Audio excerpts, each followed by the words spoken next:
All right, let's get started. It's my great pleasure to introduce our seminar speaker today, Dr. John Pierce.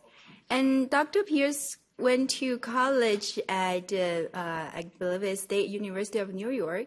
During his college years, I realized that in his CV, he mentioned that he spent a couple years in Japan. Is that an exchange program? Or you majored in Japanese language and culture. That's very cool. And then he went to University of Oregon for his PhD program in neuroscience. After that, he went to UCSF for his postdoc training. And he joined UT Austin as an assistant professor in 2008 and was promoted to an associate professor in 2015. So his lab is well-funded, and he has also got a lot of awards. And he is interested in studying the mechanisms controlling animal behavior and contribute to neural disorders like Alzheimer's disease and Down syndrome, which he will be telling us. John. Yeah, thank you very much for inviting me. I've had a really nice time seeing both of your campuses. Is this the bar shop up here I'm looking at? Okay. Let me know if you can hear me. People are waving. And this is fine to speak in this microphone here? Yeah, we can hear. Okay. Can people at bar shop hear? Yep. This is funny. Okay. So it sounds like you guys have a number of people interested in aging and Alzheimer's. My lab works using C. elegans, the same lab that the same tool that he then uses for studying a variety of cool things. I was hired at UT to study alcohol. We study how the worms get drunk, which is a fun topic. If you guys want to talk about that over alcohol, maybe later on. And also magnetic sensation or humidity sensation. These are some other things that we study. But today I thought I'd talk about Down syndrome and Down syndrome related to Alzheimer's disease. I'm a father first. These are my kids in 2008 when we first moved to Austin, when they're cuter and not teenagers. This is how I'll remember them. And my firstborn, his name is Ocean. He has Down syndrome. When he was born, while I was a postdoc at UCSF, I of course knew about Down syndrome, but I didn't know the details about Down syndrome. And when he's born, I thought, well, surely tons of research is being done on Down syndrome. And I was really disappointed to see that not much research is done on Down syndrome, especially employing modern methods. So if you plot the number of abstracts, if you search in PubMed, just type in Down syndrome and compare it to something like autism and plot the number of abstracts per year, it's barely rising. And many years, it's declining. In 2001, when my son was born, it had this rate, and I was really kind of disheartened to see that for the next 2 years it was lower than after the year he was born. Meanwhile, all of scientific knowledge is exponentially increasing, which is kind of more similar to the case what we see if you type in autism. It's kind of a really pathetic state of affairs here. And if you look for NIH Reporter and look at the number of grants that are funded for Down syndrome, there's only a handful of R01s out there that are specifically addressing Down syndrome. And it's pretty shocking considering it's the leading cause for intellectual impairment, genetic cause, and also heart defects. And I stumbled into this because I have a son with this, but hopefully our lab can make a difference and maybe entice other people to come into this field where there's huge progress to be made.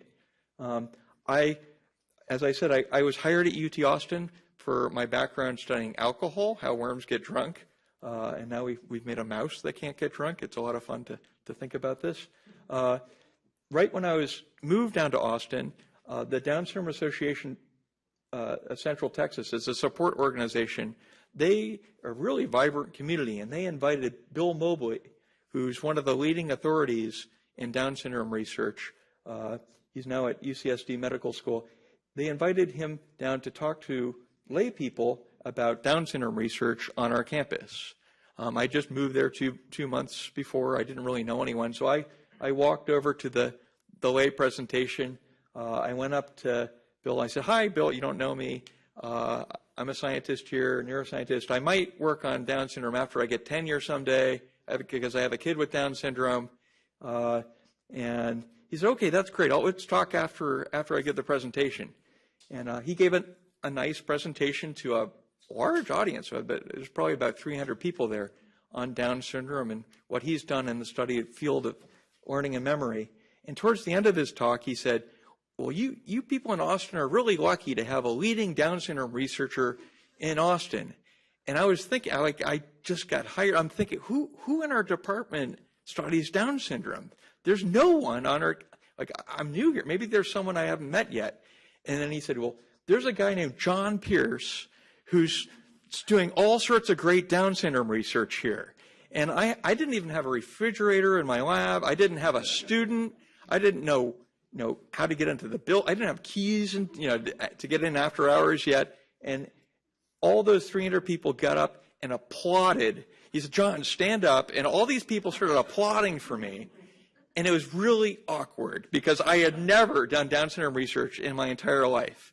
And then it became more awkward when I take my son and my family week after week to these events with these same people. And they're like, "Oh, John, what did you discover this week?" It became kind of awkward. So Bill Mobley is very proud that he pushed me into this field, whether I liked it or not, at this event. He's a good guy, and he's been trying to be supportive of this. And I have Jerry Horton here, who's still there supporting this, and Michael Harpold, who unfortunately passed away last year, the former research scientific director at Down Syndrome Research Treatment Foundation. So this is my unexpected journey here. So back to Down syndrome. You guys, I'm sure, also have heard of Down syndrome, but you might not know how common it is. It's very common. So one in about 700 or so births are kids with Down syndrome. So I figured when my son was born that someday maybe I could start finding a way to use my background to do some basic research on Down syndrome. And at the time, I didn't even think about treatments. I just wanted to try to get that bump up those abstracts there on PubMed. Research is very slow, so eventually I also developed an education program aimed at adults with Down syndrome, autism, other intellectual disabilities. That's a lot of fun because the fruits of research are very slow to bear, but you can open up classrooms and get people in immediately and start teaching them. So this is what I've been doing at UT. Now, I don't know if people in the audience have at my situation where you have a child born with a disability, at diagnosis, it's pretty, when your kid's born, they hand you this list. It's pretty intimidating to be given a list of all the problems your kid might have throughout their life. We might develop all sorts of disorders, but your parents aren't typically given a list, and you have to think about this right after birth. After trying to catch my breath and looking at this list, fortunately through time I learned to calm down a bit because a lot of these things aren't huge problems. There are some things like the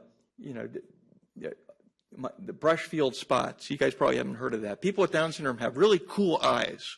The proteins kind of aggregate differently in the where their color part of their eye is, and it makes these little spots. They look like crystals, but it doesn't interfere with their vision whatsoever. But it's on this list anyhow. Also on this list are some things that my son happened to have. He has hypothyroidism, but that's easy to fix with thyroxine.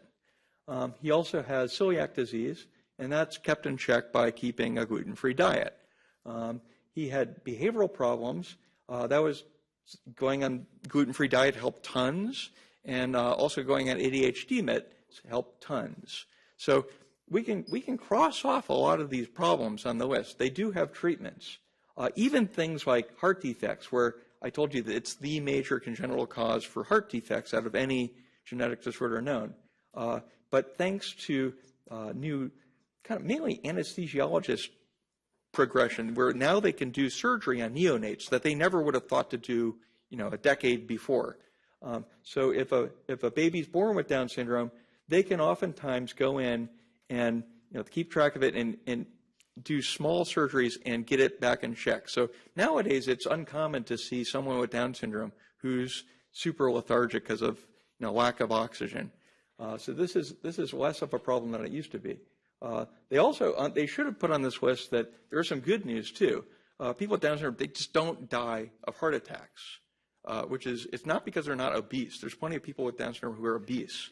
This is a major mystery. No one knows why this is the case. It could be related to some of the hypotonia that they have that might even go into their vasculature. They're also at lower risk for solid tumors. They're higher risk for leukemia, a certain type of leukemia linked to the GATA1 transcription factor, but not solid tumors. And this is a mystery why. And maybe this could, if more research was done on this, that could contribute to benefits for the whole general population. The lower risk compared with the normal population or compared with the normal population. And it's an active area of study for some labs. There are a lot of things in this list. Not everyone with Down syndrome it's a syndrome, so not everyone has all these problems. But almost everyone with Down syndrome has some degree of hypotonia, low muscle tone, intellectual disability, motor incoordination, either gross or fine. And I didn't know this at the time, but pretty much everyone with Down syndrome will develop Alzheimer's disease. And this is not surprising because this link was known and actually contributed to the discovery of the APP gene, the amyloid precursor gene, which is localized on the 21st chromosome. The link between Down syndrome and APP looks to be incredibly solid. There's a few rare individuals with Down syndrome that have reached the age of 80 or so, and if they check out their genome, they're disomic for APP. So they have partial trisomy, or there's something's up with their APP gene. And this is consistent with Bill Mobley has found. He's at UCSD. He's found that if you delete one of the APP, of the 3 APP genes that the Down syndrome mouse model has, they also don't show Alzheimer's pathology. So for people with Down syndrome, this is right now represents the major, final factor for their lifespan. They develop Alzheimer's at the same sort of age that people with, say, the Swedish mutation and gain-of-function mutations in APP would have. So it's tough being handed this list after your kid's born. You're like, okay, he's going to die of Alzheimer's disease probably, and we got to deal with these. But I'm a neuroscientist. Maybe we can contribute a small bit here. So Down syndrome, again, just to remind you, it's trisomy, caused by trisomy 21. There are some people that have partial trisomy 21. Most of them will show most of the characteristics of Down syndrome. There are also some people that have translocations of this stuck on other chromosomes, and they'll have a much higher proportion of their kids having Down syndrome if they don't keep track of that. There are some people that are with partial trisomy that they've been able to find and map with phenotypes. And right now there's no simple correlation for most of the phenotypes other than Alzheimer's and which genes these individuals carry. So originally there was this so-called Down syndrome critical region in this part of the chromosome that was mapped by 2 individuals with partial trisomies, and they both showed most of the characteristics of Down syndrome. But nowadays, most of us think that there's no true critical region. There are a lot of important genes in this region, but most of the 21st chromosome, it remains to be studied in detail which genes contribute to which phenotypes. Most Down syndrome research is done with mouse models that overexpress, carry syntenic regions of the human 21st chromosome. The major mouse model carries a good chunk of mouse chromosome 16, which has about half of the the 21st chromosome genes. So, and that does show learning and memory defects and a lot of other defects. It's not smaller than wild type mouse siblings, so it's not really recapitulating all of the issues. But there's other researchers that have strived to try to develop more complicated, more accurate models, and they're out there, and people are working on them. People are also making progress on understanding genes in the 21st chromosome using invertebrate systems, both worms and flies. Synaptogenin was a lot of progress when that was made using C. elegans. This is a gene that a molecule that helps in recycling synaptic vesicles after they've been released. Single-minded homolog. This is a fly gene name. This is a master regulator for development of the nervous system, both in flies, and it contributes to development of the nervous system in mammals as well. And some of you, I'm sure, are familiar with DYRK1A, a kinase that has lots of different important functions. And this was studied, first described in Drosophila. So I was thinking, okay, my background's in worms. This is what I know. How am I going to be able to contribute more to the field of Down syndrome? Worms are a great system for neuroscience and neurogenetics in particular. It's the only animal for which we have a parts list of the whole animal. So I guess flies will be catching up soon. But it has 302 neurons with exactly defined number of synapses. So a lot of times when you perturb a gene in mice, in a mouse model, you don't know a priori if you're going to be able to see a phenotype, especially you don't know afterward. But with worms, because they have so few number of neurons, if you perturb a gene, chances are, if you're good at looking at behavioral defects, you'll be able to find one, because they only have 302 neurons, and if you break one, you're either going to break a phenotype that relates to the motor, the bending of the worm at that one location, or somewhere nearby, because each neuron gets connected to each other one within 6 synapses minimally.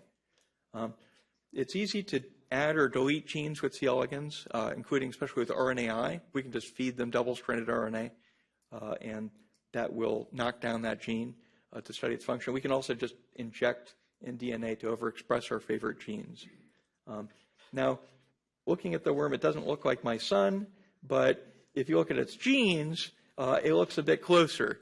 We went ahead and we compared all of the 21st chromosome genes to genes in worm, and there are a good chunk of the genes where there is no identifiable ortholog, as to be expected. And there's also, you guys probably didn't know this, there's a good number of the 200 or so genes in the 21st chromosome that encode keratin. This accounts for the slightly different hair and skin that my son has versus his siblings. This is hopefully not the big problem in Down syndrome. So, excluding keratin, the other genes where they have good one-to-one orthologs or looser paralogs, it's about half the genes are represented in C. elegans. Interestingly, a good chunk of these, no one's even studied before. They just haven't had time to. We live now kind of like in the gold rush era of neuroscience, where we have a list of the genes, all of our genes in the human genome, but we don't know what they do yet and which ones contribute to neurological phenotypes. So what we wanted to set out to do as a first step to help the Down syndrome field is figure out what the function of each one of these genes is. So one phenotype that's important is neurotransmission, which is obviously can be a big problem in neurological phenotypes, including Down syndrome. Back in the 60s, Cindy Brenner and others used a very simple phenotype by poisoning worms with this chemical called aldicarb. If you poison worms with this is kind of also a pesticide, and it's equivalent to, it does the same thing that sarin nerve gas would do, which is acetylcholinesterase inhibitor. If you give the worms this acetylcholinesterase inhibitor, it slows the degradation of acetylcholine at the neuromuscular junction. So if you work with mutants, if mutants are slow to release acetylcholine, they'll be resistant to being knocked out by this drug. If they release acetylcholine faster, they will get knocked out quicker than wild-type worms. And back in the 60s, Sidney Brenner, and since then, many labs have used this very rudimentary, simple assay to deduce which genes contribute positively and negatively to the packaging, the shuttling, the release, the reception, and the recycling of neurotransmitters. And they've been spot on. Every one of the genes that have come out of these screens have usually had a direct ortholog in us. So we wanted to go ahead and set up, test every one of the orthologs, both the in-paranoid orthologs and the other genes that are more loosely associated via RNAi. We went ahead and knocked out every one of these genes one by one and assayed them for aldicarb resistance to see if they might have a role in synaptic function. RNAi is an imperfect process. It doesn't work every time. We might get some false negatives. So in parallel, we tested all of the highest one-to-one orthologs, the highest in-paranoid orthologs with mutants that were publicly available in parallel. What we found is, that, yeah, if you knock out with RNAi many genes, you do not see statistically different time to get knocked out on the aldicarb versus the control-treated worms.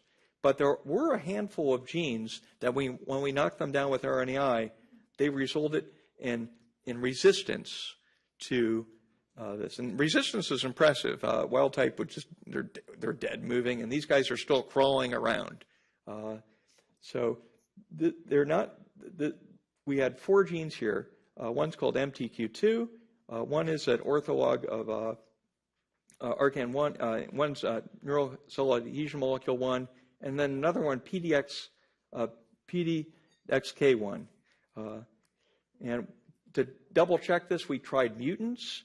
And for the most part, we found when we tested mutants on aldicarb, very few of them would be moving on aldicarb at 180 minutes. But the PDXK1 mutant and these other mutants down here, this one's synaptogenin, would continue to move because they're releasing neurotransmitter more slowly. So we were excited to get a handful of mutants that people hadn't heard of. Here's the summary of the 4 main ones. Synaptogenin, which is a inositide phosphatase that kind of paints the synaptic vesicles as they come in so they could be recycled. This was known already. We weren't surprised about this. NCAM1, people had studied this before, and they already have a role in axon pathfinding, but it hadn't been identified that they would have an obvious role in synaptic transmission. These 2 genes had never been studied before in worm, and very little research has been done in other animals. However, it was known that if you delete these 2 genes in mice, it causes early postnatal lethality with no other kind of gross morphological defects of the nervous system or the body, which is coincidentally what happens if you delete synaptogenin. Those mice are born fine, but they look fine, but they're born dead. And these are the human ortholog names. With MTQ2, the ortholog name is kind of, I don't know if Sarah put different names on her slides. It's been discovered by the yeast field, and it's also been discovered by, studied by mammalian researchers, and they've given it different names. Here's an example of what we see with the PDXK1, which is a predicted kinase. If we put PDXK1 mutants on aldicarb, they continue to move for well over 2 hours, whereas wild-type animals really start to poop out around here. If we look at the expression pattern of PDXK1, we can see that it's enriched in the nervous system throughout the animal. So this is exactly what we're aiming for, trying to discover new genes we're not on the radar screen that might be important. Interestingly, this gene PDXK1 is not represented in the major Down syndrome mouse model. It's right on the edge of the breakage of where the artificial extra chromosome sits.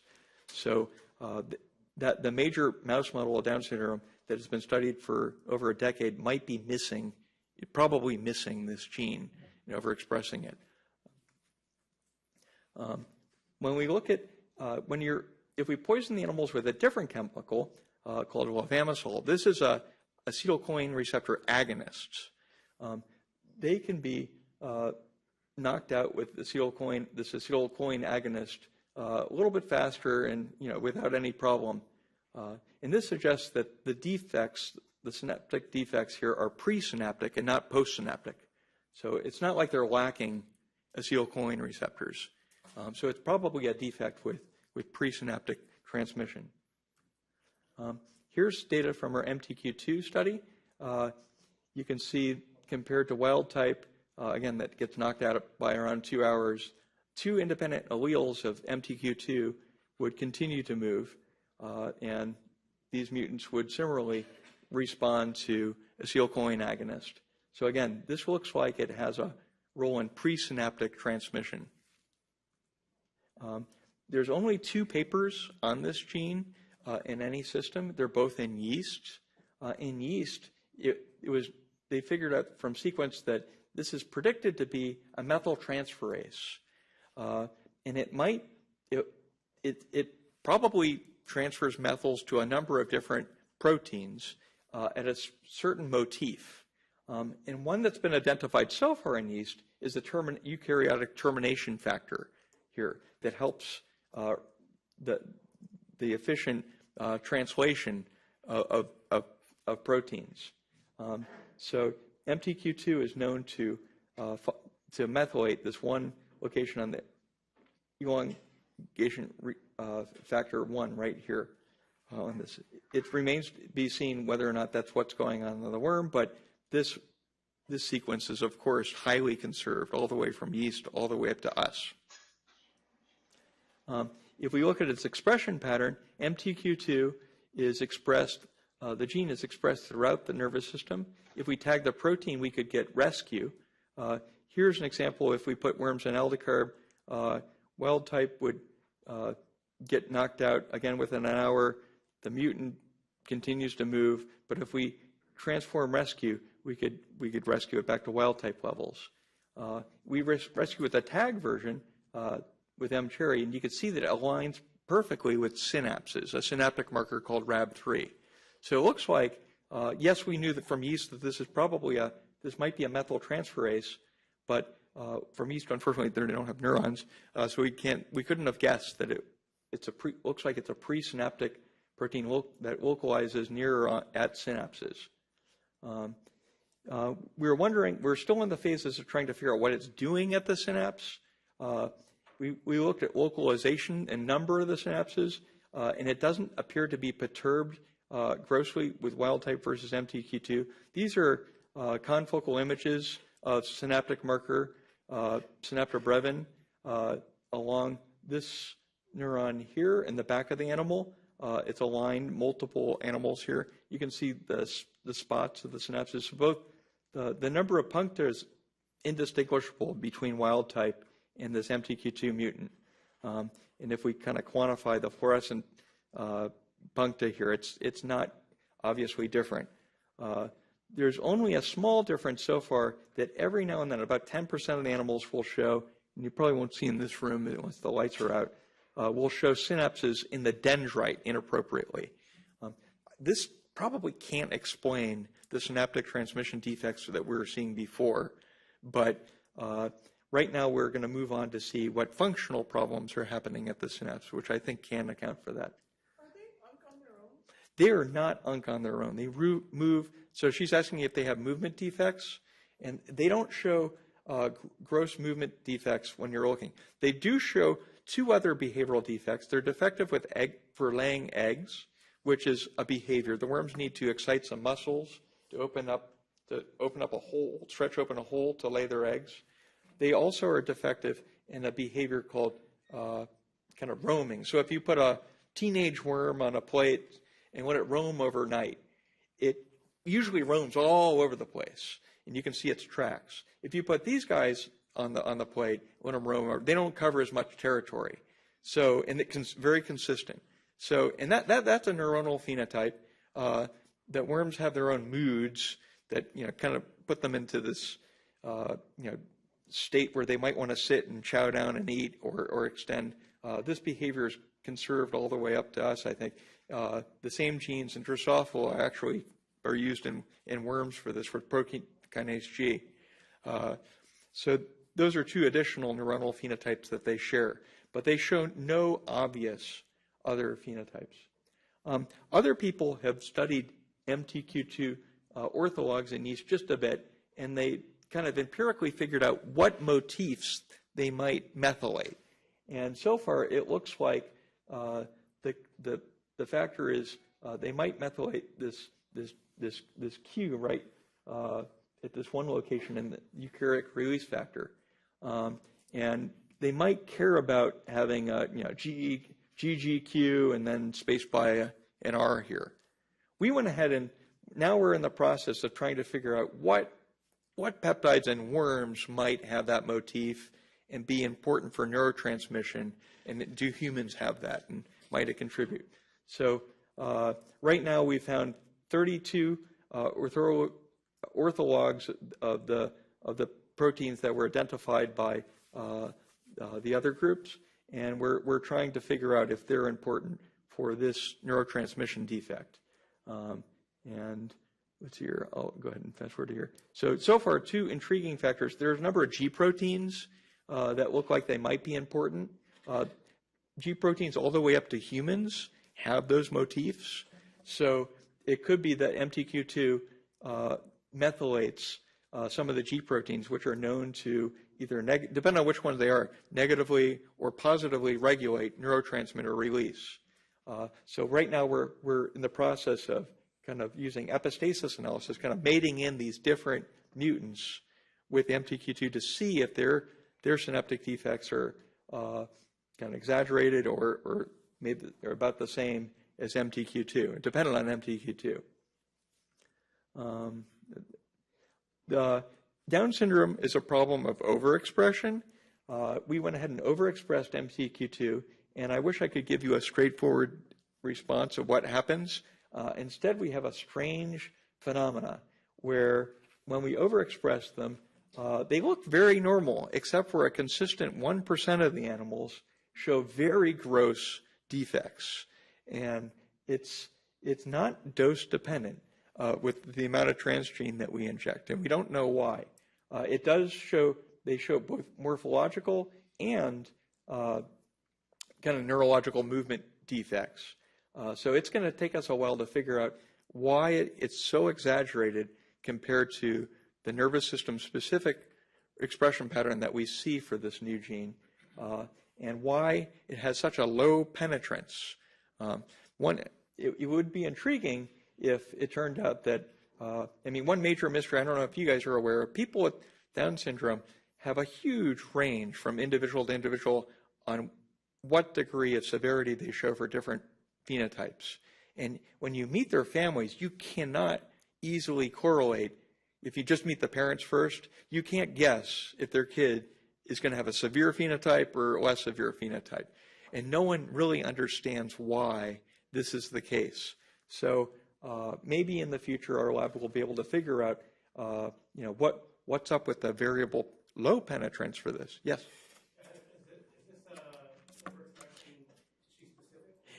In this case, we're using its native promoter. We're expressing the genomic version of it. We're just taking it from the genome and overexpressing it. In our previous slide, I showed you that if we take the promoter, the DNA element, DNA portion before the predicted stop codon, it reports you can see expression of the fluorophore throughout the nervous system. There could be something more complicated going on where there could be intronic or elements after the gene that are controlling expression elsewhere. but there's nothing obvious so far. So this is something that it's gonna take some time to investigate. But right now it's kind of exciting to find a new gene that's important in synaptic transmission with relevance to Down syndrome that has this weird dose-dependent penetrance effect. Actually the movie does work. Yeah, so this is what a worm looks like when you hit it on its head. It moves backwards very eloquently. And then this is what happens if you hit this mutant on the head. It's pretty pathetic. It also has kind of flips. So can it contract the posterior head? Is it a muscle tone thing that it can't contract those body wall muscles? It probably is more general than that. There's a class of mutant that no one in the C. elegans field likes to study called VAB. That stands for variably abnormal. Usually the back half of the animal is non-specifically gross, and no one knows why. Back in the people that first studied this included Cynthia Kenyon, who found that there were Hox genes that contributed to the anterior-posterior body axis, even in worm, and contributed to this. So it's going to take a while. They also have sterility issues too, and I'm not sure why. In Down syndrome, most of the males are sterile. No one knows why.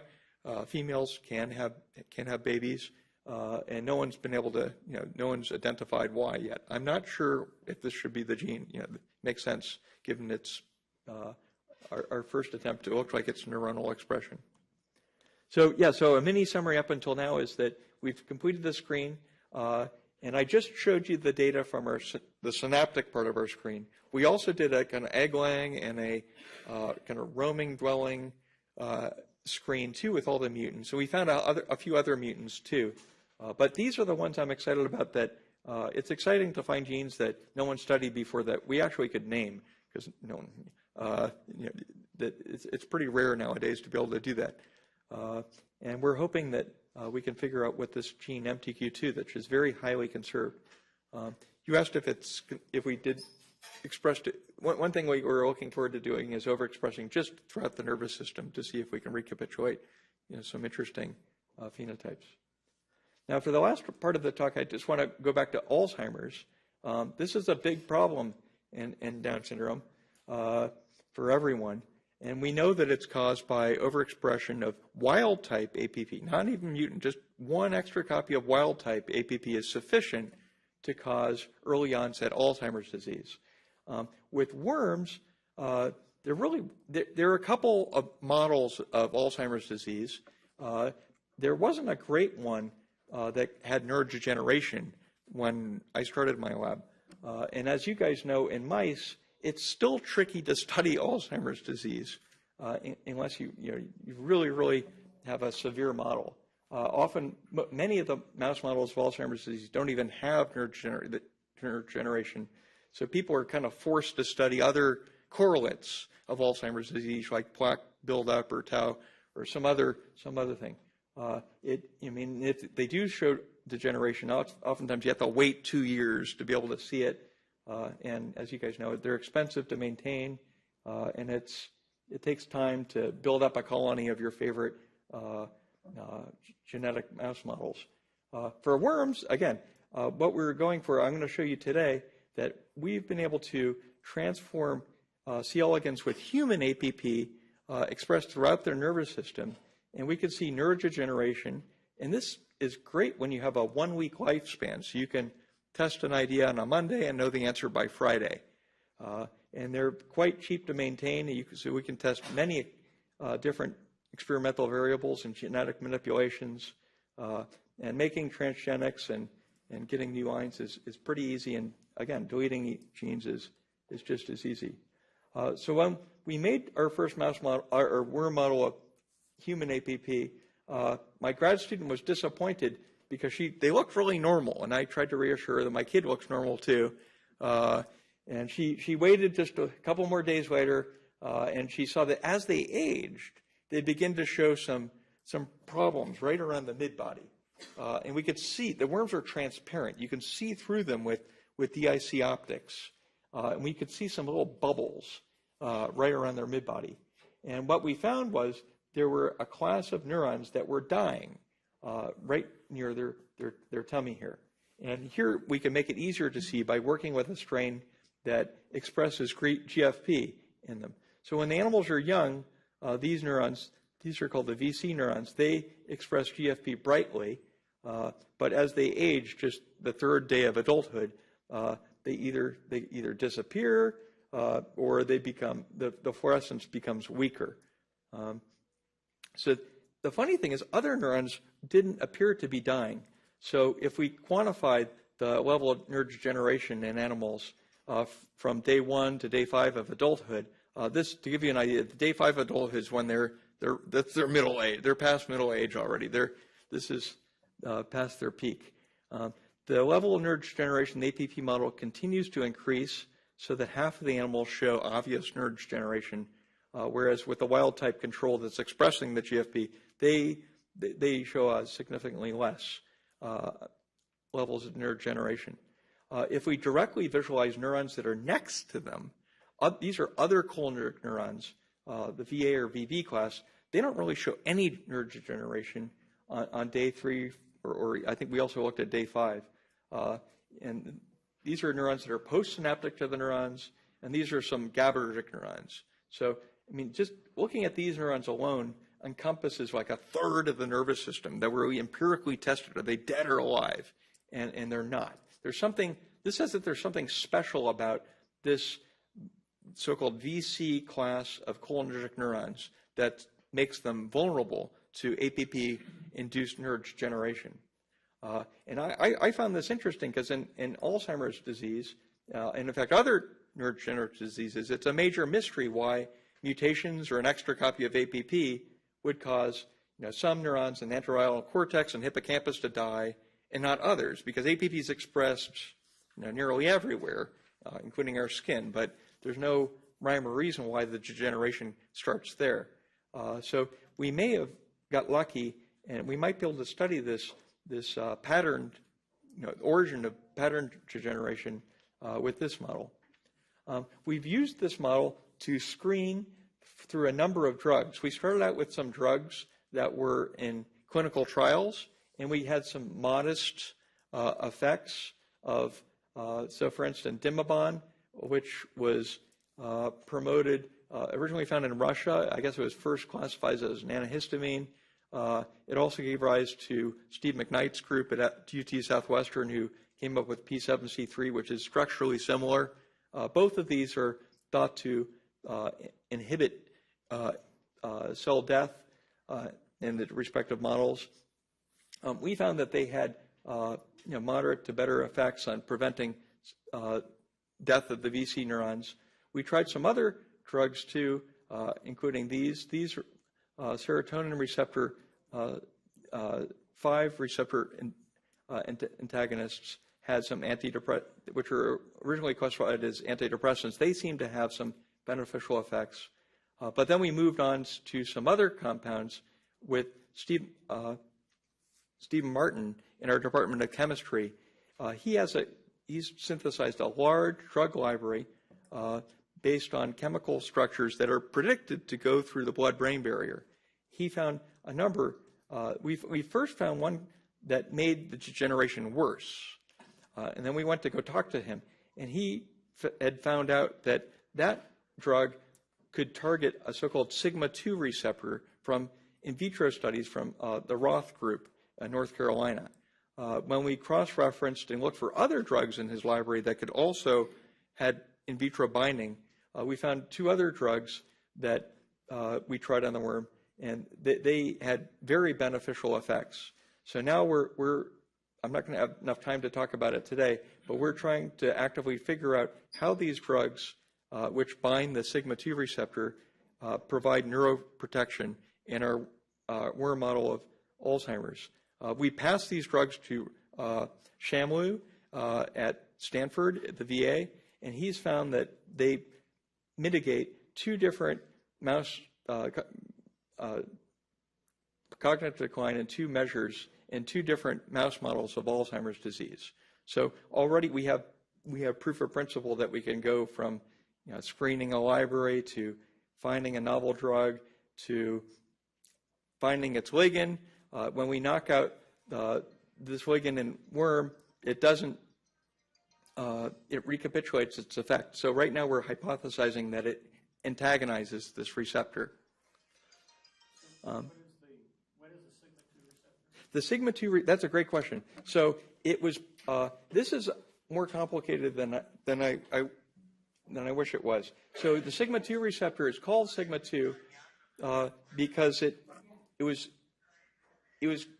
pharmacologically characterized by, it was thought to be within the mu family of receptors, but it turns out it's totally different.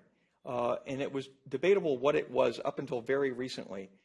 People have finally found a novel molecule called TMEM97 that was just published this past year that can bind to sigma-2 drugs. So it's kind of like the NMDA receptor, whereas it was discovered by the drugs that bind it rather than molecularly or genetically.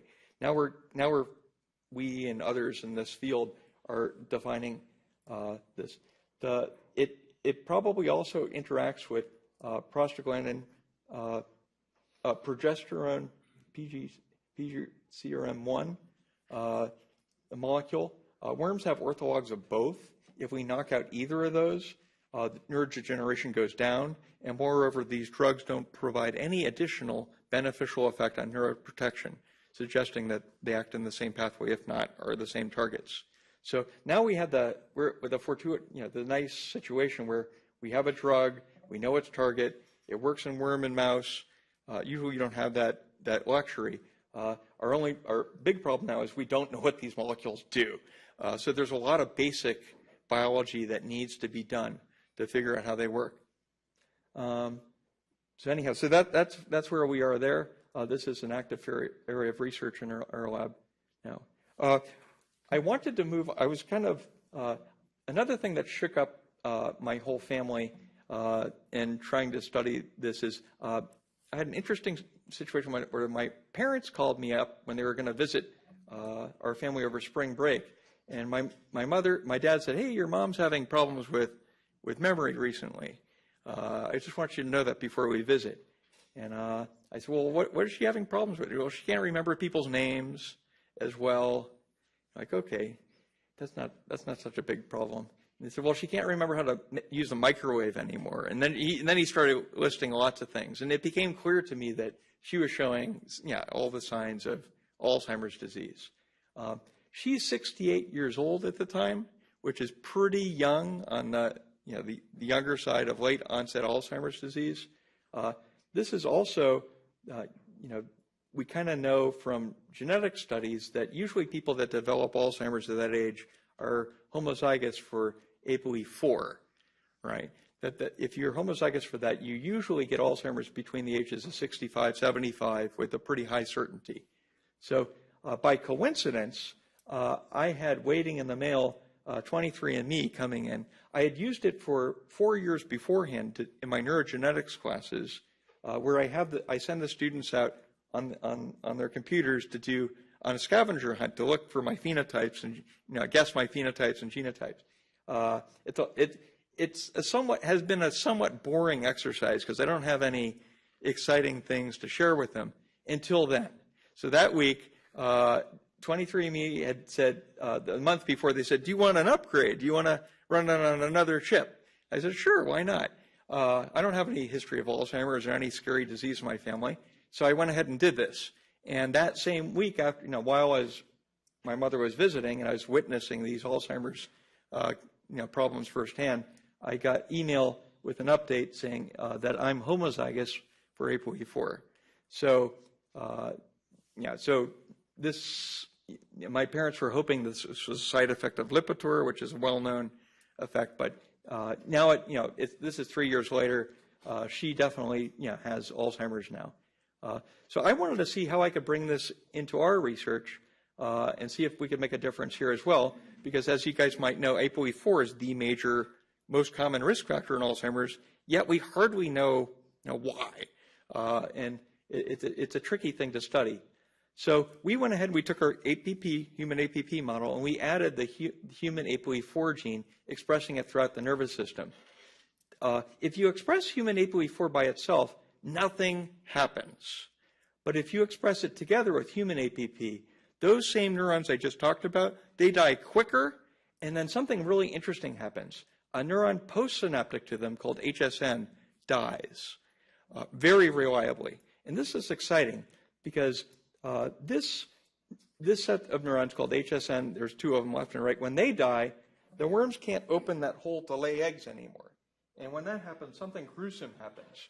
Just like in the movie Alien, their babies are forced to hatch inside the mom. This is the so-called bag of worms phenotype.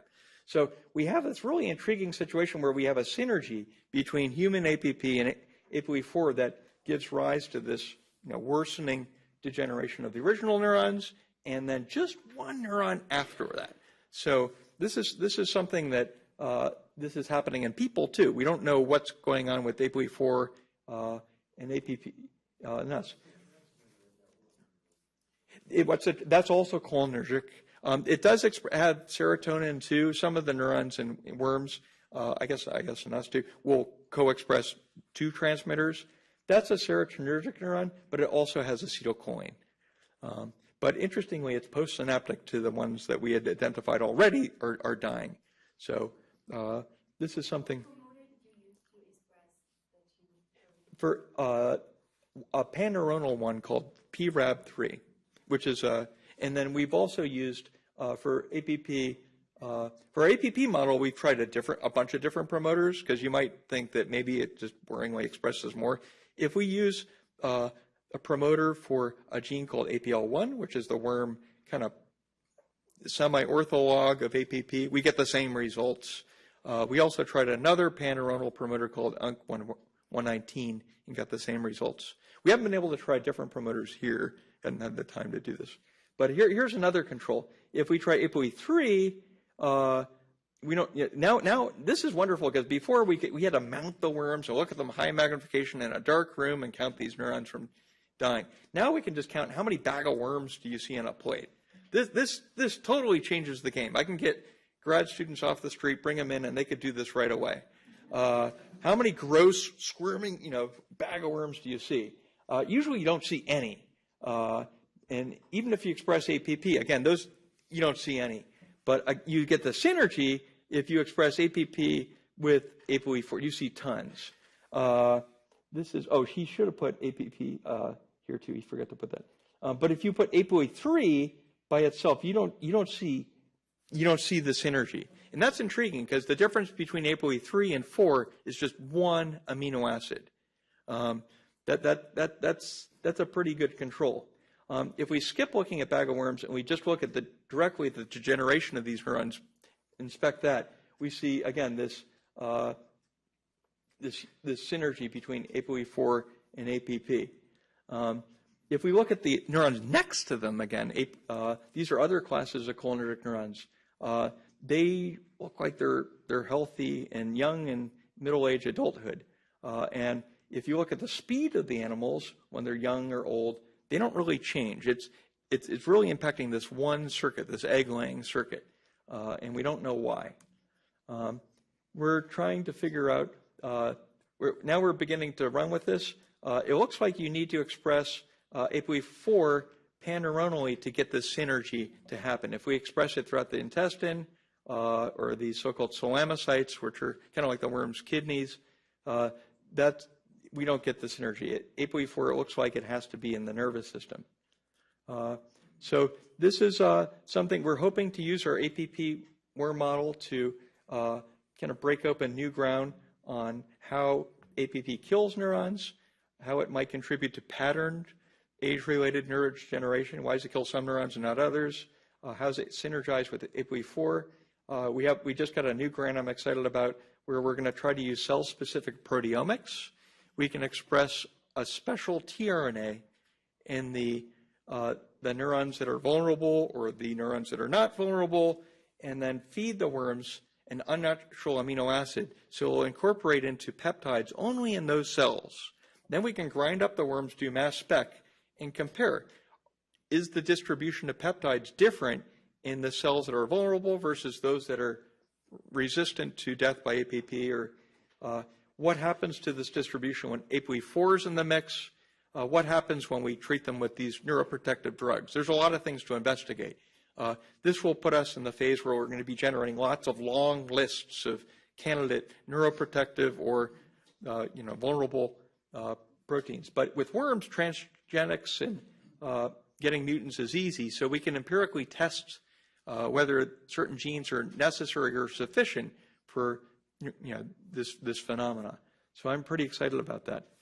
Do we know that APOE4 interact with APP physically? Lots of other people are beginning to study this. We're newcomers to this. I think it can interact with different parts of APP, including A beta. It remains to be.